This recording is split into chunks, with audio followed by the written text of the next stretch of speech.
Right. So this time there's oh yeah, I have to shout out the guy. And his name is Subramaniam Duraisamy. Right. And this post is a very interesting read. Very, very interesting read. And even though he's an IT analyst, I'll give him props for, I don't know, probably having an HR background somewhere in his resume, because this was very well presented and very detailed, right?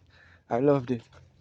And I'll skip the intro and go straight to this diagram at the bottom here. I love it. It says what? Job market iceberg. Hidden jobs are about 90%, sorry, about 90% of the whole thing. And the ones at the top are the ones we see in the newspapers, the ones we see online, etc. etc. That's not a literal 10%. It's actually here. It says 25%. And you see the other 15 is headhunters, right? Either those who draft the potential employees directly from college because they are that skilled, or people who go looking for potential employees on LinkedIn, etc. Because there are some people I've heard of who got jobs not because they applied, but because someone came out to look for someone with their credentials and ended up finding them and inviting them for the interview. And that's how they got their job. They were literally called to do that work, right? So those people were headhunted. And a huge chunk is networking. Right? In Ghana, if your uncle or your dad's friend is the one who got you the job, you fall into this category, networking. And the last 15 are internals.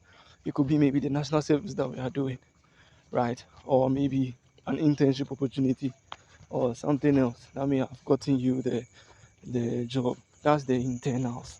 So if you add everything, I'm supposed to add up to 100%, but the largest chunk comes from the networking side.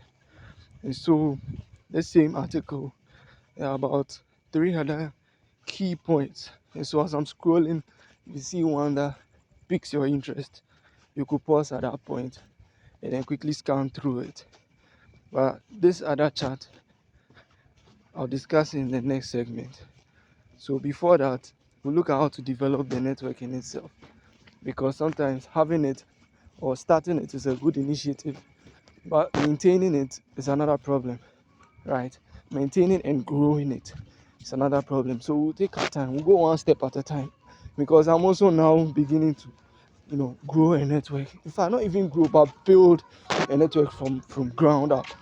And so I'm not rushing the process, but I'm doing the due diligence by reading and learning from the experience of those who have succeeded, so that we don't feel that much when we set out on this endeavor.